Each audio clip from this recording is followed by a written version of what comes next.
Bem-vindos ao Veja Bem. Para aqueles que não nos conhecem, nossa proposta aqui é refletir, discutir de forma descontraída, como numa mesa de bar, sobre perguntas instigantes e populares nos sites Quora e TED.com. Caso vocês tenham interesse em algo mais cômico ou em uma análise mais profunda sobre tópicos controversos, recomendo o Veja Bem Menos e o Veja Bem Mais. Ambos podem ser encontrados no nosso site vejabempodcast.com.br.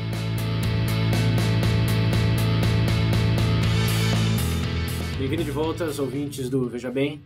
Estamos aqui novamente presencialmente, nesse tempo de novo normal. Que alegria ver o rosto de vocês novamente. Não muito, mas beleza. Lembrando que são circunstâncias extraordinárias ainda. Possivelmente, provavelmente, voltaremos a gravar à distância. Vai ter vezes sim, vezes não. Então, depende do momento. Esse anúncio aqui é mais para fins de expectativas em relação à qualidade do áudio. Esse tá melhor porque é presencial. E quando não tiver tão assim, a gente vai avisar também. Mas, bem, falando em novos normais, uma coisa que testamos aí durante a pandemia foi trocar um pouco aí do hosting, quem que vai fazer a locução do episódio, que tradicionalmente sou eu pro VB, para quem propôs o tópico. Então, em junho, nosso primeiro experimento foi com o Pedro, falando sobre amor. Foi o especial Dia dos Namorados. It is love. Continua. What is love? Quem não conferiu ainda, tá aí no feed, um episódio bem legal. Depois falamos sobre nomes com Sir o hosting do William. E depois voltamos para a normalidade com o hosting meu. Mas, como eu disse, não é a normalidade, senão que é a nova normalidade. Então decidimos replicar um pouco desse experimento aí. E hoje a gente vai trazer um ouvinte pra essa Esse não seria eu, esse seria anormal. Normal. Quem sabe depois da próxima pandemia. Mas enfim, o tópico de hoje foi sugerido pelo Sr. Pedro aí. Tem muito a ver com o tópico que ele gestionou aí em junho, do amor. É um lado menos bonito, talvez. Mas que, de certa forma, todo mundo, se não passou já, ou já conviveu com alguém que provavelmente teve. Sim. Chegaremos lá. Tem níveis, né? Todo mundo sabe o que é. Sim. Você não sabe, sabe alguém que sabe exatamente as piores e melhores manifestações. Bom, ciúmes, como vocês já devem ter lido no título aí. Esse é o tópico, e agora é com muito prazer que eu passo a palavra ao senhor Marciano. Isso aí. Bom, gente, primeiramente, o porquê de escolher o tópico? Bom, como o César mencionou, no primeiro momento eu já tinha comentado sobre amor. Espera aí, um segundo, a gente falou o tópico? Sim. Falei ciúmes. Eu ouvi você explicar tudo, mas eu não vi a palavra. Até um bom parênteses aí, o fato de que eu tô dando o hosting pro Pedro e pro William implica, ciúmes. Nesse sentido já tá menor já. Quer usar o VB? Diminuiu, tá vendo? O nome Demorou disso só 4, 5 anos. O nome disso é relacionamento saudável. Isso aí. Bom, pessoal, primeiramente da escolha do assunto, bom, primeiro porque casa com o tópico que eu apresentei no primeiro momento, né, da primeira vez do amor. E, de certa maneira, eu estava assistindo recentemente uma palestra sobre o imaginário e etc. Teste de fidelidade, Pedro.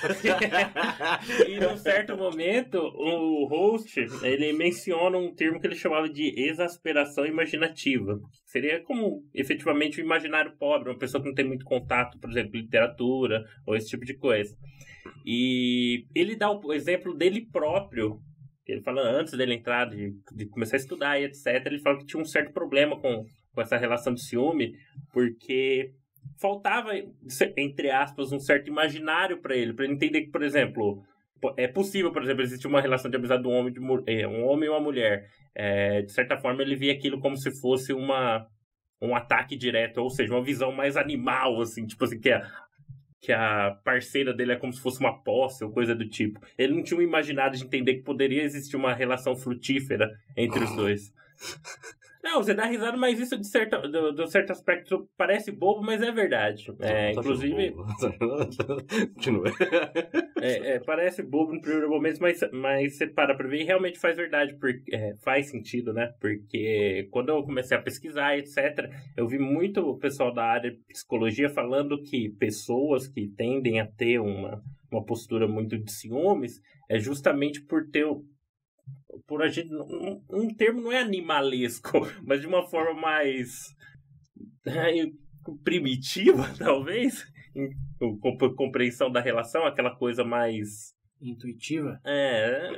Não é algo tão racional. Emocional, então. Mano, esse negócio que você falou de primitivo.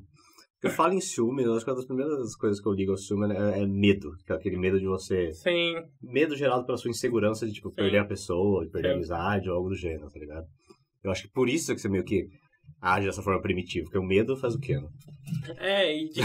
O sistema 1. Já casa bem. Então foi por conta disso que me deu a ideia de entrar no episódio. E no segundo momento também que isso daí caminha com a humanidade, desde que a humanidade é a humanidade. Inclusive, a primeira pergunta que eu ia colocar aqui era sobre a definição mesmo do ciúme. Se vocês chegaram a ver alguma coisa interessante que sinalizou vocês, assim, falou, opa, nunca tinha visto. A única coisa que eu vi, de algumas coisas que eu li, foi mais disso que eu acabei de falar. Uhum. Eles falam que é um medo gerado pela sua insegurança, a insegurança da pessoa, é o medo de perder a parceiro ali, ou mesmo questão de amizade, às vezes. E cara, basicamente fazendo segurança. Isso aí sendo medo, então... E às vezes pode ir bem além, né, da obsessão e tal, porque tem níveis aí de ciúme, porque a pessoa até fala que tem ciúme que é aquele ciúme saudável. Acho que todo mundo já sentiu uma coisinha ou outra, que às vezes o parceiro até fala, que bonitinho, tá com ciúme, não sei o quê. Mas, né, tem limites ali. Tem casos que a gente sabe que, né, extrapola, chegar a pontos de proibir de fazer isso, proibir de fazer aquilo, né. Obrigado. Nossa. Complexo, na verdade. Nós falamos de coisas complicadas aqui, tá? Bem atípico. Mas em relação até pela própria definição do surgimento do medo, sendo medo que a gente já cansou de ver falando que o medo é uma ferramenta do ser humano, né, para evitar riscos, esse tipo de coisa, né? Sim. Acho que é uma pergunta aí, todo mundo pensando na consequência do ciúme, mas tem que lembrar que ciúme vem de um conceito de monogamia. Uhum. Pensar nos homens da caverna, onde não existia a entidade do casamento, essas coisas, é difícil imaginar que ciúme existia ali. Mas a gente pode fazer um contraponto aí, César. Por exemplo, se a gente pensar no aspecto, por exemplo, do homem da caverna, seria mais uma visão de posse também da mulher. Por exemplo, se um homem de fora vem e tentar alguma coisa, então existiria ali Mas pode ser muito mais tribal do que individual. Que é pode ser uma mulher, pode ser um animal, pode ser o que for, que é dentro do clã. Então seria como coisa... Então é literalmente um conflito direto nesse caso, não seria algo tão... Até porque, nesse caso, seria um direcionamento para outra pessoa. A outra pessoa tá vindo tomar, né? Uhum. Mas normalmente o ciúme tá associado você com aquela pessoa. Mas implica uma terceira. Sim, não existe ciúme sem uma terceira pessoa. Não, eu sim, quer dizer, mas... existe, mas... Não existe. Não. Pode existir no termos não existe uma terceira, mas na mente existe. Sim. Existe uma terceira coisa ali, então. Pode não existir. Eu tava falando do imaginário aí do cara, eu tava pensando nesse imaginário. Que a gente achando que tem alguém, que há um terceiro, que a pessoa tá traindo, que a pessoa tá fazendo aquilo, no final tá tudo na sua cabeça. Tem uma frase de alguém que eu não lembro. Disse que não existe relacionamento sem fidelidade. Ou pelo menos ameaça de infidelidade. Que vem justamente desse conceito de precisa existir uma terceira pessoa, uma ameaça de terceira pessoa, para dar a perspectiva de que algo é seu. Sim, por direito ou por conquista. Ou por dever. Você pode perder aquilo, exato. né? E essa ameaça em relacionamento necessariamente vem... Ninguém tem ciúme da morte, por exemplo, de levar o seu bem, a sua pessoa querida. Ou ciúmes de... Enfim, coisas que são naturais e podem acontecer qualquer um. Alguém adoecer, por exemplo. Vai ter ciúme do câncer porque tá levando o esposo. Isso, já não consegue me dar atenção porque tá fazendo fisioterapia todo tempo. Ela só vê aquela máquina maldita de não fala comigo. Necessariamente existe sim uma terceira pessoa, seja imaginária ou não. E esse conceito de territorialismo, por assim dizer, pode vir aí dos homens das cavernas, do primórdio do ser humano, mas está baseado mais do que qualquer outra coisa numa narrativa de isso é assim e tem que ser assim. E é engraçado porque, bom, gente, a história mais antiga, você pode ver de ciúme, é Caim e Abel. Então é algo que está, de certa forma, aí, desde os que a gente chama do primórdio da sociedade, pelo menos da perspectiva ocidental. Mas é um negócio.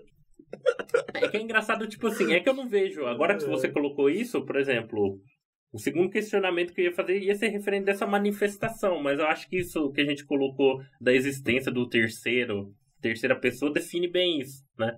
No caso, seria como se fosse o pré-requisito, mas existe alguma outra forma disso se manifestar fora essa? Não, eu não vejo, né? Tem que existir uma pessoa ou alguma coisa que influencia, tipo assim, você a sentir aquilo. Porque a gente tá falando bastante aqui na questão de relacionamento, mas eu vejo que às vezes, relacionamento romântico no caso, mas eu vi, tipo, tem gente que às vezes tem, por exemplo, ciúme da sua sogra, tá ligado? Da sua sogra, porque sua filha vai muito tempo com ele.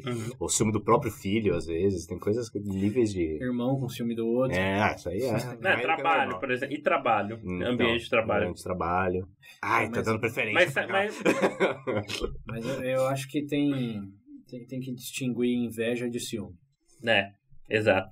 Porque inveja pode ser entre duas pessoas. Eu tenho inveja do papel que você tem. Eu queria ter essas oportunidades, essas habilidades. Eu tenho inveja de algo que você tem. Enquanto que o ciúme implica, eu tenho medo de que você tome algo que eu tenho. Então, necessariamente, o ciúme implica um terceiro, enquanto a inveja está mais relacionada a outra pessoa. Eu fiquei numa perspectiva disso que a inveja seria algo mais, tipo... Seria como se fosse um ataque e o ciúme como um mecanismo de defesa, no caso. Porque o ciúme você vê que normalmente, igual você falou, a pessoa ela precisa se fechar, se proteger aquilo, entendeu? Talvez a um nível exagerado. Principalmente numa relação, por exemplo. Uma pessoa ciumenta sempre argumenta que sente ciúme porque se importa com a outra pessoa. Sim. Entendeu? Então eu vejo como um posicionamento mais defensivo, no caso. Não, mas esse acho que como diz uma conhecida nossa chamada Esther Perel, que a gente usou como referência no episódio Infidelidade do VB+, ela diz que ciúmes é um grande paradoxo em termos de sentimento. Porque para ter ciúme de alguém, você precisa amar alguém. Ou na nossa definição lá do episódio Amor, você... Tem aquele laço. Não, você não pode ter ciúme de alguém que você é indiferente. Sim. Se a gente definir amor como não ser indiferente, sim. Ciúme tá mais do que claro que vai ter ciúme de alguém que você viu na rua. Sim, faz sentido. Então você precisa ter um grande afeto, precisa ter um amor, uma relação romântica para ter ciúme. Porém, a narrativa moderna, no caso mais dos últimos 30, 40 anos, que isso eu acho que é bem interessante também, diz que se você ama de verdade, não tem razão para ter ciúme, porque você sabe que aquela pessoa não te pertence, que não é algo possessivo. Então, para ter ciúme, você precisa amar, mas se você ama de verdade, você não pode ter ciúme. Então, ela reconhece que... É paradoxal. Sim, exato. É um paradoxo criado em grande escala pela sociedade moderna, porque o ciúme era aceito como algo natural e até mesmo saudável até meados da década de 70. Estou falando de 1970. Porque a entidade do casamento e a estrutura tradicional familiar colocava principalmente as mulheres, óbvio, numa posição de pertencer ao marido. E mesmo no Brasil existiam leis de que tudo que era da mulher era por direito do marido, incluindo o salário, se arrumasse trabalho. Então, a mulher, no caso, não era... algo muito diferente da casa do marido. Então a gente cai naquilo que a gente tava chamando de propriedade desde o início. Então, mas foi algo que foi justificado socialmente, legalizado por muito tempo. Então, ter ciúme, assim como você tem ciúme de alguém pedir seu carro emprestado, e você tem aquele medo de... Você bater o seu carro? Ou... Vem pedir sua mulher emprestada. Ô, senhor, você tem como... Eu tô sozinho hoje à noite, traz sua esposa aí, por favor. Mas vem do conceito de propriedade individual. Do famoso patriarcado. E da sociedade moderna, da instituição religiosa, do conceito de casamento. Porque é uma coisa interessante, você falou, empresta a sua mulher. Sabe que em civilizações antigas era comum, em muitos lugares, o rei ou sim, quando a mulher casava, a primeira noite era com ele, né? Pessoa ícone, e não existia, quer dizer, não podemos falar por ninguém, né?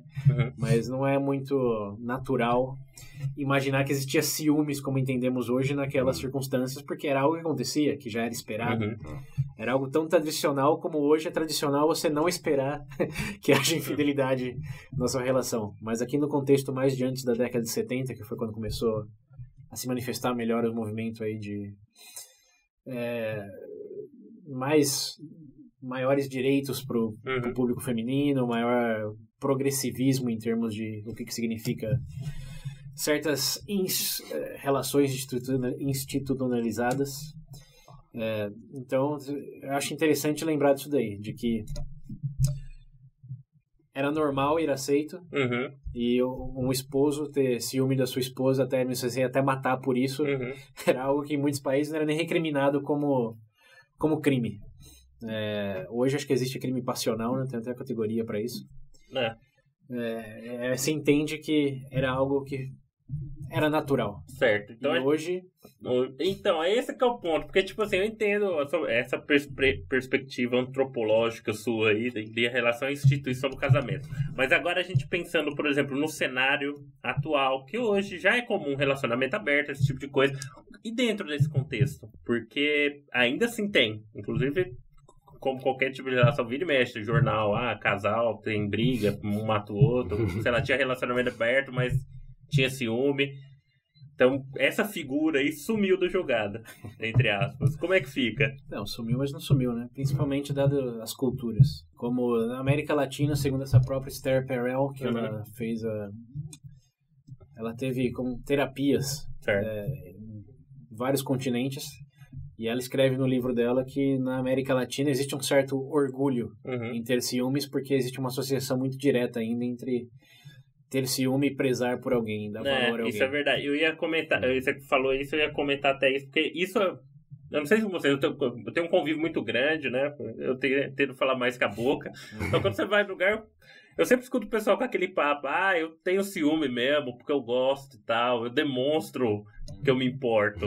Sim. Eu vejo muito, eu escuto muito disso e eu sempre ficava... Também. Caramba. Então, que surpresa. Claro, pode você demonstrar se você importa, sei lá, dando um beijo na sua namorada, no seu namorado. Vez de. Mas como a gente falou, por séculos e séculos, a narrativa validada em todos os sentidos é uma propriedade. Assim como sua casa, assim como seu carro, seu cachorro, suas ovelhas, na Idade Média. É algo que você cuida e que é seu. E, obviamente, se você sofre uma ameaça de que não seja mais seu, como dizia um próprio provérbio em latim mesmo, quem não tem ciúme não ama. De novo, era validado por todo o círculo social, legal, religioso, etc, etc. Mas agora mudou. Só que você mudou um software só atualizar o hardware.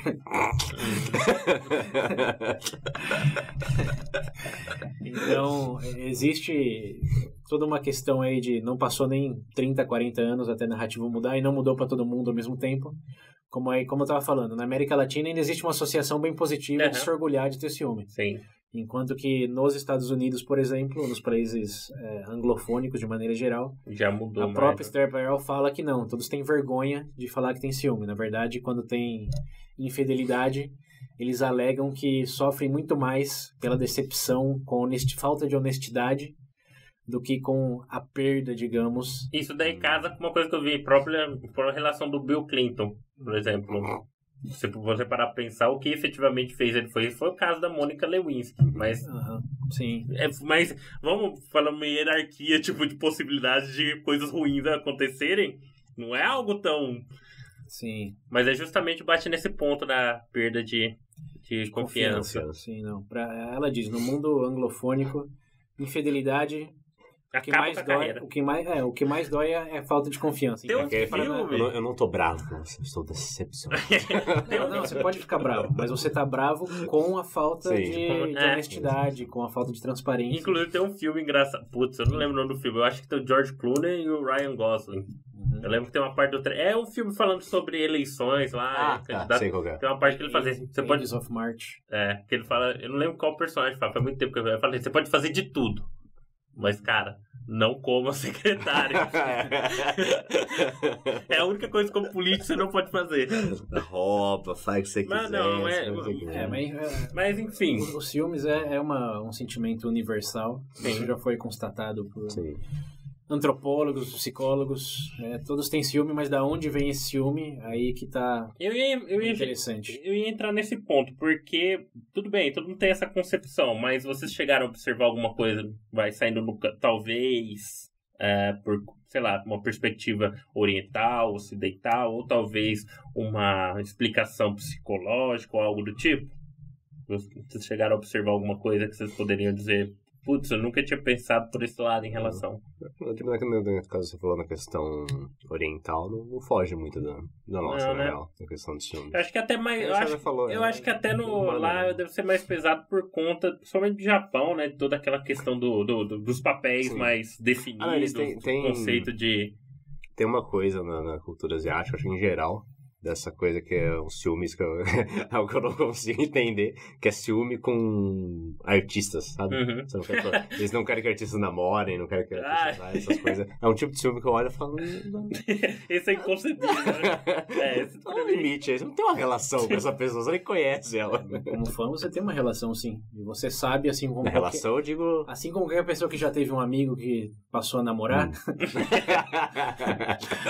a sua proporção como receptor de atenção, uma vez que a pessoa entra no relacionamento, diminui em ordem de magnitude, né? Em proporção. Mas entre culturas assim, eu não cheguei a ver em fundo, além dessa questão do mundo anglofônico versus o latino.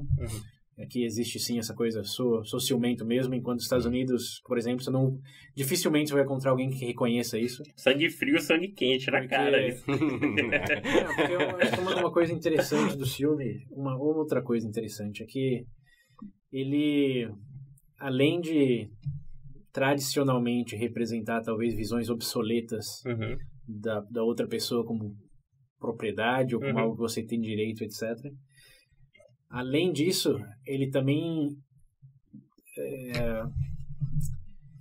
mostra uma grande vulnerabilidade de quem está sentindo o ciúme. Entendi. Porque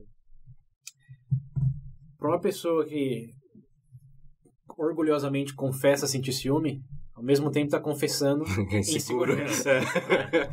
Ao mesmo tempo está confessando uma certa dependência emocional de...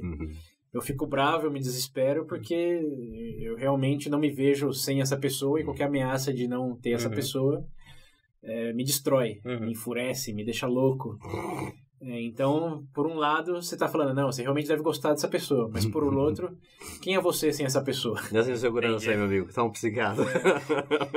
Então, acho que a narrativa, principalmente na América Latina, ainda está muito o amar, que o próprio provérbio é latino, está na linguagem latina. Que até ciúme, eu não vi a etimologia da palavra ciúme em si mesmo, mas em inglês, que é zelos, vem da palavra grega zeal, que é zelo.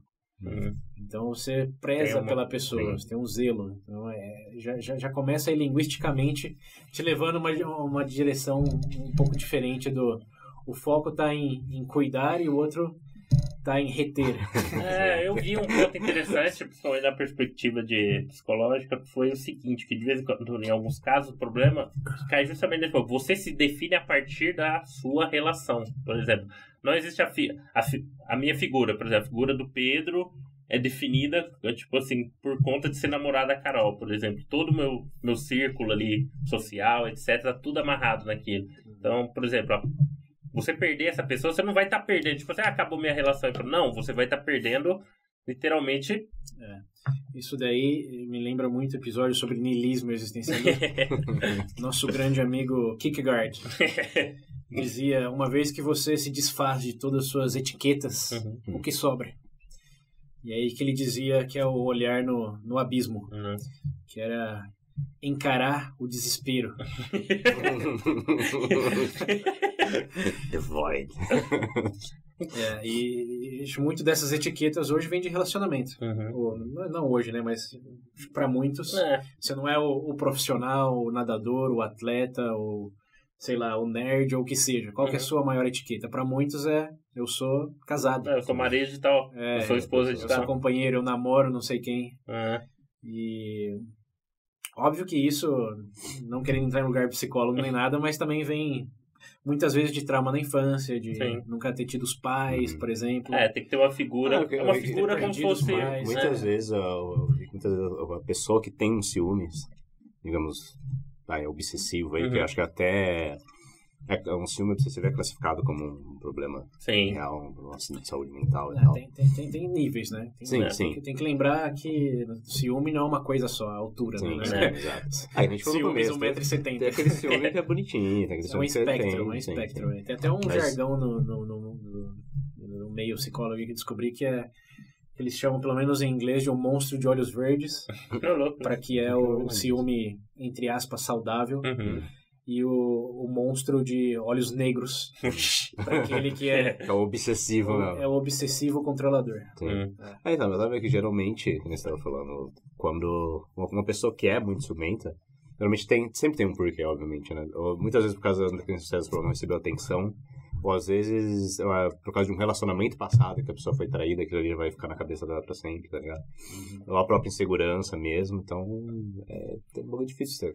Tudo bem, eu entendo essa bagagem de experiência, mas chegaram a ver se existe alguma correlação, algum fator, sei lá, biológico, por exemplo, atividade cerebral, alguma coisa do tipo? Sim. Isso de fato a gente falou no episódio Amor também.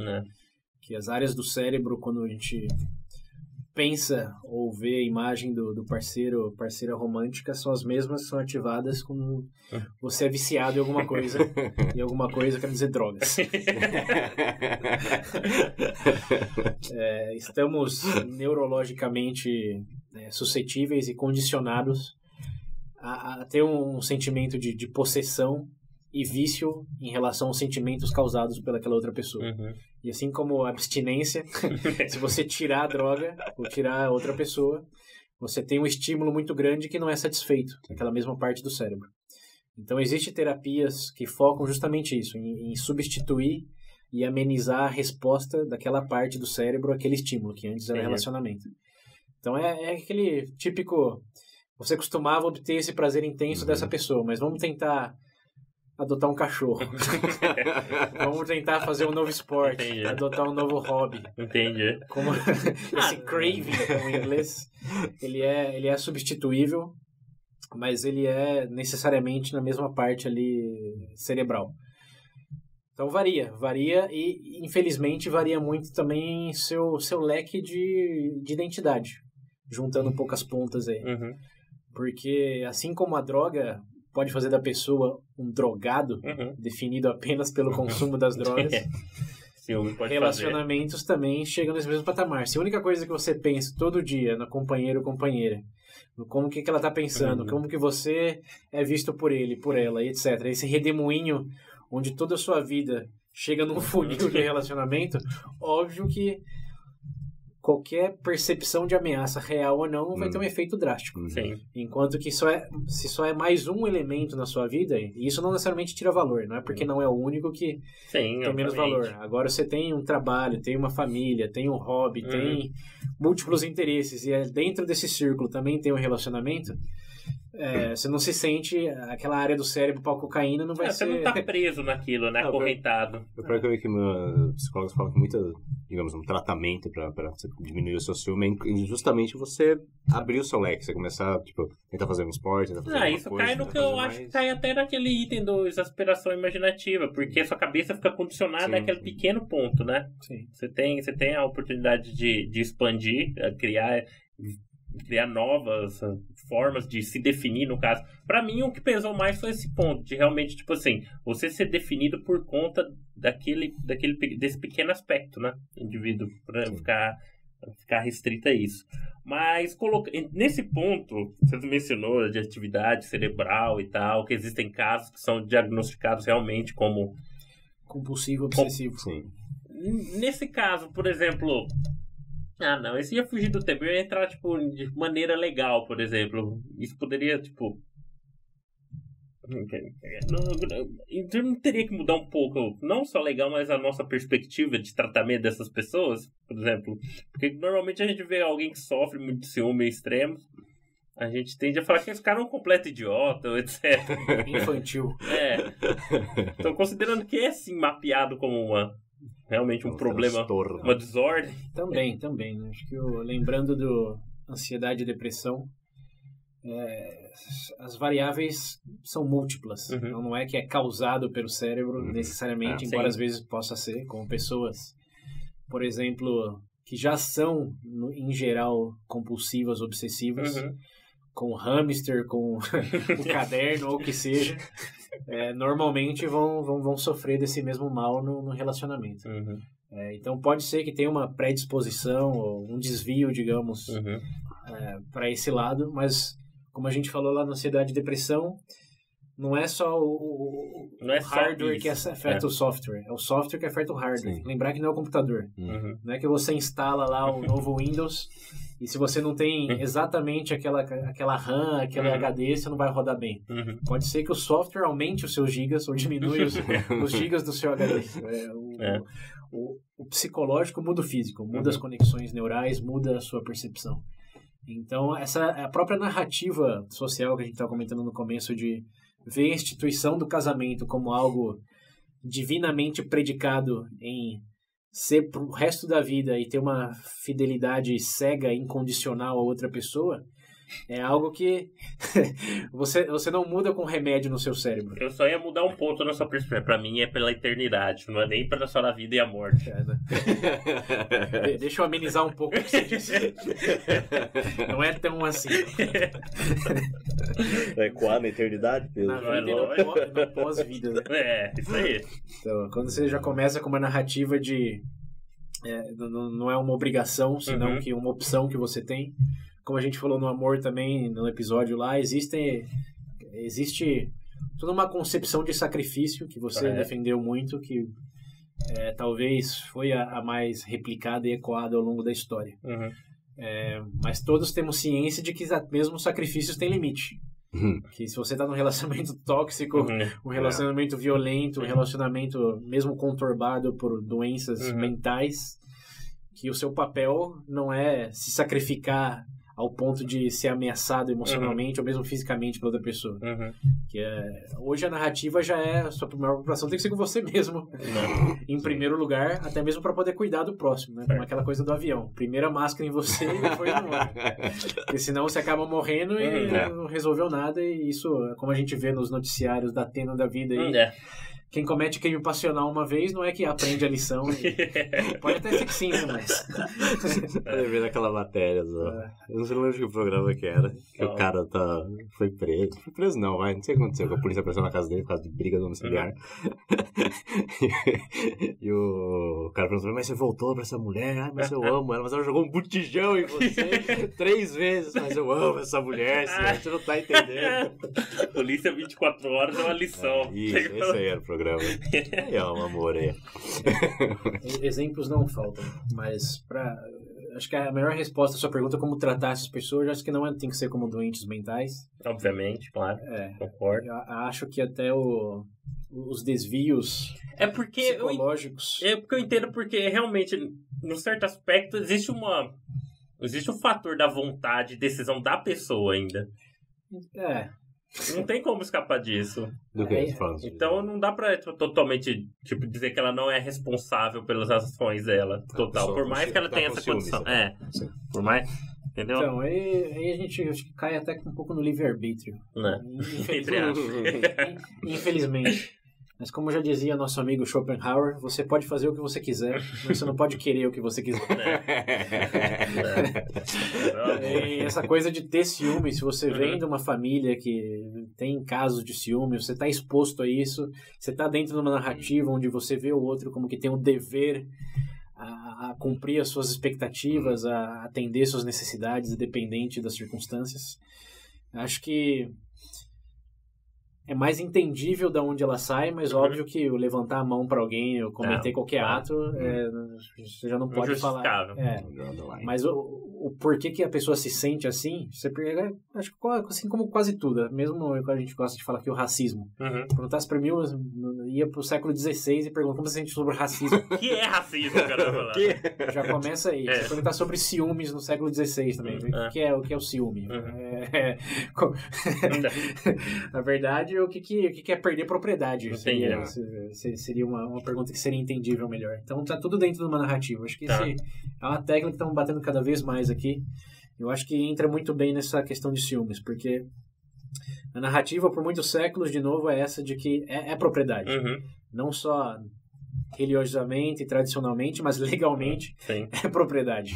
E de repente passou a parar de ser. De repente o foco já começou a ser escolhas, mais do que comprometimentos. Só que nessas escolhas, óbvio que você tem uma conexão emocional muito forte e tem certas expectativas, tem novos problemas, entre aspas, né? Porque você criou uma abertura para uma nova perspectiva. Claro que vai ter os benefícios, mas pode ser que surjam novos problemas, é normal. Até você internalizar isso, óbvio que leva gerações. Porque aqui, como a gente, voltando lá na América Latina, ele não internalizou tanto isso de que o ciúme não é algo necessariamente bom. É vergonhoso. Não, então, mas até porque isso gera outra pergunta, né? Será que os anglofônicos estão mais avançados do que nós em ter vergonha de ciúme em vez de se orgulhar de ciúme? Talvez não. Porque, veja bem, aquele provérbio romano de quem não tem ciúme não ama... É romano, é latino. Como qualquer outro ditado, não surge no vácuo. E existe sim uma questão aí até de eros, como a gente falou lá no VB Amor, de quando um terceiro existe e olha para aquilo que você tem como algo que pode ser como algo que pode ser que você não tenha mais. Você começa a valorizar aquilo de uma maneira que não está no status quo, não está na rotina. A própria Esther Perel diz no livro dela de que uma dos maiores sparks ou faíscas para reanimar o eroticismo no relacionamento é a infidelidade ou a ameaça de infidelidade. Entendi. Porque o maior propulsor de desejo erótico é o desejo. E você tem algo que os outros querem. Não, mas é o desejo. Você pode desejar algo que você já tem? Entendi. Essa é a grande pergunta. Normalmente você deseja algo que você não tem. Sim. A grama do vizinho, você é mais verde. Ou você, na mesma moeda, você passa a desejar mais algo que você sabe que pode perder. Como todo mundo entra naquele comodismo de é meu, já era, igual dormir na sua própria cama. Aí você vai acampar e dorme no chão. Sua cama vira o melhor lugar do mundo. Como você sabe, você começa a dar valor quando você perde ou tem a ameaça de que pode perder. Você dá mais atenção àquilo, vê aquilo de outras maneiras. Então, o fato de ter ciúme, de ver nesse sentido como algo não garantido, como algo que pode ser tirado, embora não seja seu, mas algo que você tem, talvez tenha até o privilégio de ter, esse sentimento de admitir vulnerabilidade e falar, sim, eu não quero perder isso e eu vou lutar por isso, desperta esse eroticismo como nenhuma outra coisa, segundo essa conselheira. Faz sentido porque realmente faz sentido isso, né? Porque realmente só tem como você desejar aquilo que você não tem, né? Exato, mas você pode desejar mais aquilo que você acha que pode perder. Até porque cai também no que a gente falou foi economia comportamental sobre... Eu tenho mais medo de perder do que que esse. a gente tem mais medo de perder, por o caso da aposta. O enviesamento da negatividade. Exato. O próprio poder negatividade, outro VB. Né? Casa com esse aspecto.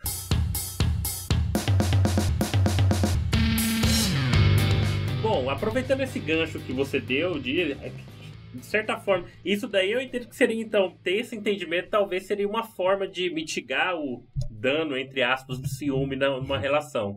Mas, por exemplo, como lidar com isso, num contexto geral? Pensando em experiências pessoais que vocês já tiveram. Ou talvez alguma coisa que vocês leiam e etc. Como lidar com os seus sentimentos ou do outro? Ou dos outros, É difícil dizer dos outros porque os gatilhos pra fazer acontecer é diferente. A gente tá falando de ciúme. Pode ser que, sei lá, alguma coisa específica incomoda você, mas não me incomoda. Mas você diz como você faz gestão dos seus sentimentos de ciúme ou como você faz gestão da pessoa que tá tendo ciúme de você? Vamos começar. O ideal seria fazer a distinção do cenário, pelo menos um exemplo de cada. Tá, como você controla o seu... E posteriormente, como você lida com o do parceiro. Com o do parceiro. Vou deixar o William falar um pouco. Cara, que nem tipo, a gente falou, o negócio de ciúme sempre foi um negócio que eu não achava muito positivo na relação. Mas, sim, já teve momentos, principalmente quando eu era adolescente, que os ciúmes, tipo, não tinha como, tá ligado? Primeira namorada, essas coisas assim, primeiras relações. Mas, tipo, eu com a pessoa, eu não sei, acho que eu não tive experiências bastante. Agora, alguém comigo, eu tive uma que me marcou bastante. Foi um problema pra mim. Foi, tipo, na verdade, não era nem alguém. Tinha essa coisa de você falou de perder. Não tinha nem como a pessoa me perder, porque eu não tava com ela. Você tá falando da realidade, necessariamente. E aí era uma coisa. Tipo, eu tinha ficado com uma pessoa, mas aí, né, parti pra frente, mas essa pessoa continuava com ciúme e tal. Mas. Esse é? Esse foi. Cara, é foda, porque tipo, como eu era adolescente, por boa parte eu tentava ignorar só o que estava acontecendo. Mas obviamente tinha horas que acabava me incomodando. E eu acho que tipo, a única forma de tentar diminuir isso é conversar com a pessoa. Tipo, é que o meu caso foi específico, porque era alguém que eu não tava com, tá ligado? Então eu acho que foi mais fácil, talvez, eu colocar na cabeça dela que eu não tenho nada com você, então não sei, né, porque... nesse caso, então... É um caso diferente, então. É diferente porque o problema agora, tipo... ciúminho, assim, tipo, normal, assim, então acho que todo mundo já teve. Eu tinha também quando eu namorava, que tinha Você supria isso? Alguém da sala. Não, tipo... Eu fazia piada. William, que droga, parada no mundo. Você tá falando que você... Não quero mais tipo de coisa. Geralmente eu fazia piada com. Entendi. Entendeu? Eu fazia piada com. Essa é uma técnica boa. Quando você tá com raiva, você fala piada. Esse cara aí, né? Esse cara quer, né? Não, meu amigo, né? Sei não, dá brecha pra você ver, sabe? Dá aquelas biguezinhas assim. Mas nunca chegou a ter um problema conflito na relação assim. Por conta disso. Muito bem, William. Acho que a única vez, talvez, eu ter digamos, passado realmente, né, um pouco do limite foi naquele momento mais dark que eu mencionei. Se vocês quiserem saber que momento é esse, é só virar padrinho e escutar os 7 episódios especiais que a gente fez lá. Isso já tem 2 liberados. Já tem 2 liberados. Tem muito a ver com tudo que a gente tá falando. Exatamente. Nesse momento teve um que eu até parei e falei, não, pera, não tá saudável isso aqui, não tá normal. Mas nunca tive nenhum problema grande. Peraí, então eu quero só que você resuma. Você manifestou, mas meio que... Eu manifestava, mas fazia piada. Humorada. Até porque a pessoa com quem eu tava, ela também era memorada. Isso externalizava. Exato, mas não é que eu não confiasse na pessoa. Sim. O problema é sempre eu não confiar naquele cara. Eu vou dar o gancho aqui, eu vou colocar do meu antes do César, porque eu caso muito com isso. Eu realmente... Das vezes que eu senti que eu me recordo, o único fator em comum em relação às pessoas era que eu não respeitava a pessoa, no caso. Que eu tava sentindo assim. Tipo, em cenários, por exemplo, onde eu tô com vocês, grupo de amigos, etc., não tem, pra mim é inconcebível, porque tipo, eu respeito vocês. Mas quando era uma figura de fora, por exemplo, que eu não conheço, que eu não tenho respeito mesmo, ou uma pessoa que eu não gosto, eu sentia que talvez tinha uma sementinha, entendeu? Não, sim. Interessante. Então, tinha isso. Você tá colocando ameaça no ameaçador. Esse amigo que eu comentei, talvez eu não gostava dele pelo fato, né? Ou talvez eu não gostava dele porque eu não gostava dele. E uma coisa levou a outra, não sei bem. Eu nunca vi foi uma pessoa falando isso. Agora eu lembrei de uma pessoa específica. Teve um cara uma vez que eu tinha ciúme, mas eu tinha um motivo pra ter ciúme dele. Porque anos atrás eu tinha ficado com a namorada dele. Isso aí! Isso! Chegamos no caso de família. Eu senti uma certa ameaça do cidadão porque ele tava solteiro depois. E no meu caso também, a fase onde eu mais sofri com isso também era uma fase onde eu tava muito mal. Tá desempregado, sem dinheiro, tudo ferrado. Porque então cai realmente no medo e insegurança, né? porque é uma fase realmente, tipo assim, o ambiente onde ela estava provavelmente teria pessoas muito mais inteligentes, muito mais com condições melhores e etc. E eu tava desempregado. Ela era mais parte da sua identidade do que é hoje, você tá dizendo? No sentido... nesse sentido, sim. Era uma das únicas coisas fixas que você tinha. Eu acho que era isso e eu também... Era aquela coisa boa eu ali. via como porto seguro. Coisa é elemento, viu? Não justificando ninguém, não. Não, eu digo que também era como um porto seguro, porque dentre todo aquele mar turbulento, ela era o único ponto onde existia um conforto real que eu precisava. Era minha droga. Olha o cérebro. Não, é verdade.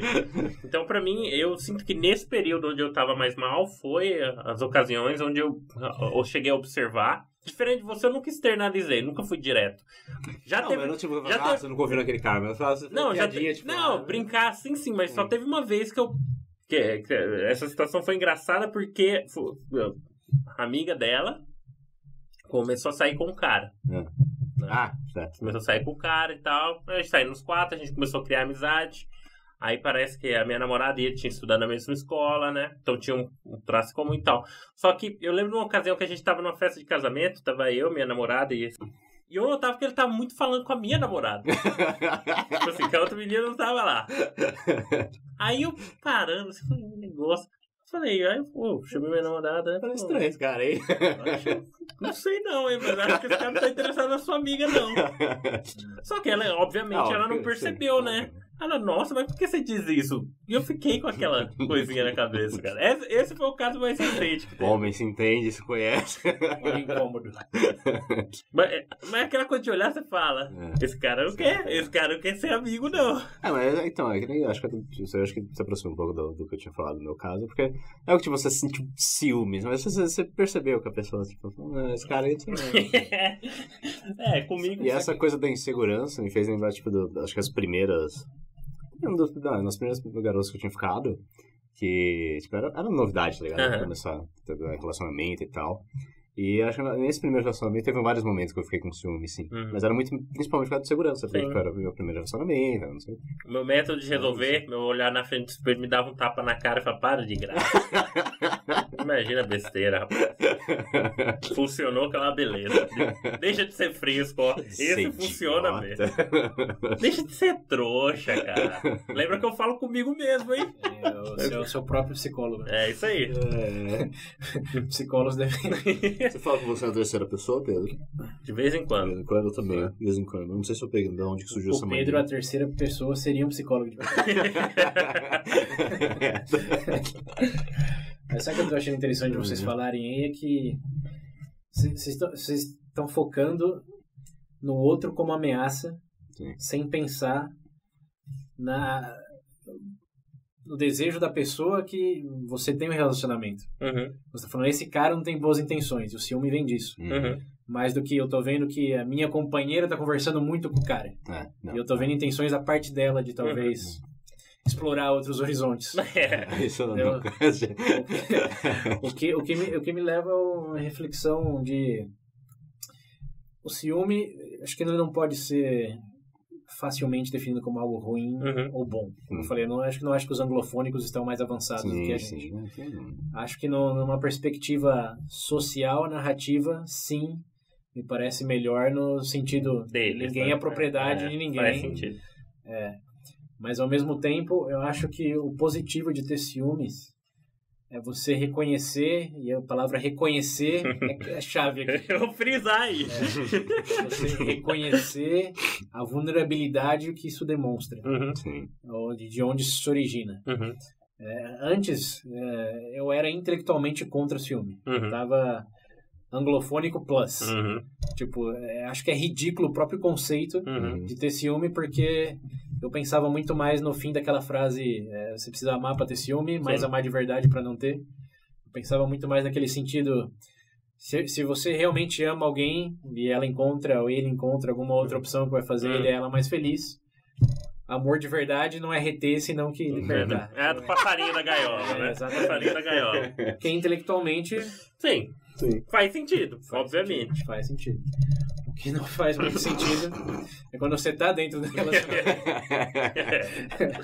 Teoria e prática. História outra, E você pensa nas possibilidades de libertar aquele passarinho versus talvez ter uma vida feliz com o passarinho e ser o passarinho também, né? Não é que só você tem. Aí que vem, se complica tudo. Enfiar ele numa gaiola também, mas... Mas aí vem a coisa da insegurança, né? Por que aquelas flores são melhores do que essa aqui? Por que o cheiro é melhor? Por que a aparência é melhor? O que tá acontecendo? Entendi. É aquela coisa, por que tá indo atrás de outra coisa? Porque eu não sou suficiente. Essa é a primeira associação que eu acho que todo mundo faz. Sim. Mas o que eu acho interessante é que muitos focam não na insuficiência com base no que a parceira ou outro parceiro está buscando. Tipo, começou a dar atenção a certo tipo de pessoa que é totalmente diferente de mim. Então você já vê um déficit da sua parte. Certo. Isso eu acho que é um ciúme que eu entendo mais. Agora, esse de ver uma pessoa falando mais, esse eu ainda não entendo, porque eu acho que no nível humano, todos vão ter um desejo, uma atratividade, mesmo não tendo intenção de ir para um motel depois, mas só fluir uma conversa que não fluiria com outra pessoa por casar interesses e backgrounds, etc. Mas é algo que eu passei a entender melhor no relacionamento, porque eu acho que a vulnerabilidade de sentir se sentir ameaçado e comunicar isso pro parceiro ou parceira tá em por que se sentiu ameaçado por aquela pessoa X. Falar, porque ela tem um negócio que eu não tenho, ou fluir uma conversa de maneira que nossas conversas normalmente não fluem. E você fazer essa comunicação abre duas frentes aí pra mim. Uma é falar, ok, isso é algo que realmente você sente falta e não temos. E a outra é, por que você está preocupado com o cara ou com a mina quando quem decide se vai rolar alguma coisa não sou eu? Entendi. Então aí, um tá trabalhando na insegurança de o que eu não tenho e o outro tá na própria comunicação entre as partes. Entendi. Então, entendimento ali de... O cara pode ter a intenção que quiser, mas eu sei que a minha companheira, meu companheiro, não tá buscando isso nesse momento. E eu sei que as tentativas serão fúteis. A menos seja o Ryan Gosling. Mas aí o Ryan Gosling. Aí até eu. Tá ligado? Aí tem certos eu ficaria com o ciúme do Ryan Gosling. Fala com ela não, fala comigo. Então eu vejo a positividade nesse sentido, de criar esse canal de comunicação com o parceiro ou parceira e compartilhar essa vulnerabilidade. Falar, talvez... não tivemos essa conversa de eu não entender quais são suas prioridades. Quando você está buscando por novos horizontes, ou você está comprometida ou comprometido a trabalhar com o que temos hoje, e uma vez que isso não começa a funcionar, aí vamos discutir o que vai fazer. Manifestar outras intenções. Mas enquanto você não tem essa conversa, que obviamente não é uma coisa do primeiro encontro, eu acho que esse é um dos caminhos positivos do ciúme, de gerar essa conversa, de reconhecer... Até mesmo de você, porque eu acho que não tem aí o que eu discordo muito da perspectiva anglofônica, generalizando, claro, é que eu não acho que você fica acima desse sentimento. Eu acho que você é melhor atendido por reconhecer que tem esse sentimento. Não é que eu sou bom demais para ter ciúme. É que eu sou humano e, obviamente, vou criar vínculos emocionais com essa pessoa você que nunca vão vai achar me definir. Ninguém melhor que eu. Não é nesse sentido. É mais de tipo, se achar algo melhor, corra. Seja feliz. Teoricamente, legal. Mas na prática, alguém vai sofrer. Mesmo que isso chegue a ocorrer e realmente a pessoa parta para outros, alguém vai sofrer ali. Todo mundo sabe que um relacionamento que termina em bons termos é em bons termos para alguém. É verdade. Vai ter dor, vai ter sofrimento. A gente tá falando bastante de relacionamento, mas e ciúmes em outras esferas, tipo amizade? Mas aí não é. Acho que não é ciúme. Eu acho que aí é mais inveja. Inveja de estar passando mais tempo com aquela pessoa do que comigo? De não se estar na posição daquela outra pessoa. Não é. O que tem um pouco em ciúmes também, porque quando você imagina um amante, por exemplo, e as noites loucas que a pessoa deve ter com o amante, você fala, por que não comigo? Não. Por que eu não sou recipiente de toda essa ferocidade, criatividade, etc. Por que Até normalmente não dá tempo de ter ciúme da amante, né? Principalmente quando a pessoa descobre. É cidade alerta. É botijão nas costas. É, botijão. Que vira uma tempestade diferente pra todo mundo. Né? A psicóloga aí, Esther Perel, fala que muitos casais têm vergonha de reconhecer que imaginar o parceiro ou a parceira numa relação externa estimula sexualmente, eroticamente o que eles têm. Porque tem esse exercício imaginativo de aí se eu fosse aquele X, aquela X. Só que isso também implica um pouco de inveja, porque não comigo.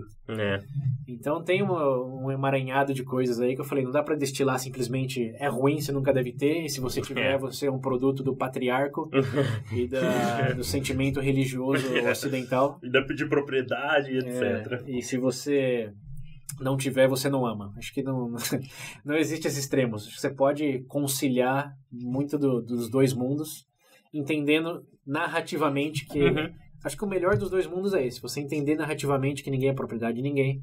Que você tem um privilégio de ter companhia de alguém, não um dever ou direito de ter a dedicação cega e forever daquela pessoa que tem que se sacrificar infinitamente por você. Acho que isso eu sou muito a favor. Mas ao mesmo tempo, acho que ter esses sentimentos é natural. Implica, sim, que você não é indiferente, como a gente falou lá. Não estou preocupado com o cara do pastel ou com a menina do caixa eletrônico em nenhum sentido. Então ter esse sentimento implica assim que chegamos num ponto onde você significa mais para o meu senso de identidade do que eu era antes de você. De novo, natural, se você não está nesse ponto, o que você construiu? Mas usar disso para ter essas conversas, falar, realmente me sinto inseguro nesse sentido, naquele sentido. E talvez usar isso como um escape não, como um catalisador pra estimular a discussão saudável de resolver os problemas, na pessoa, não ver o terceiro como ameaça, senão como a pessoa. Porque isso é que eu falei que eu não entendo. Você tá vendo a ameaça no ameaçador. Mas o ameaçador não necessariamente é a pessoa que tá chegando. Porque no fim do dia também está condicionada a decisão daquela pessoa que você vê como companheiro aceitar aquilo ou não. Porque porque eu entendo isso que você está falando, mas é que de certa forma, fazendo advogado do diabo, é que normalmente quando você tem a imagem do seu parceiro, igual nesse cenário aí, por exemplo, igual o que eu comentei do meu, eu não tinha nem a concepção que ela, por exemplo, o meu foco não estava nem direcionado para ela, mas para pro terceiro. Na minha cabeça não passava a hipótese, entendeu? Não, e essa manifestação de insegurança total. Porque ele pode oferecer algo pra ela que você não tem. Exato. E você, de alguma maneira, sabe que ela gostaria de ter e te trocaria assim no... Então, eu acho que era... Oferece um murro na boca dele. Boa. É isso aí que eu faço. Vem aqui, você vai ver o que você vai oferecer aqui. Essa é outra coisa do latino versus anglofônico. Que os latinos, esse Esther Perel fala, querem causadora ao terceiro. Isso aí. Esse cara, essa mina... Deixa eu oferecer meu punho. O cara chega... o sentimento tá mais direcionado ao terceiro do que ao parceiro. Enquanto que no mundo anglofônico é mais... Olha só. A decepção, a raiva tá direcionada como você pôde fazer isso, em vez de o cara... Como que você pôde roubar o meu seu parceiro, desgraçado!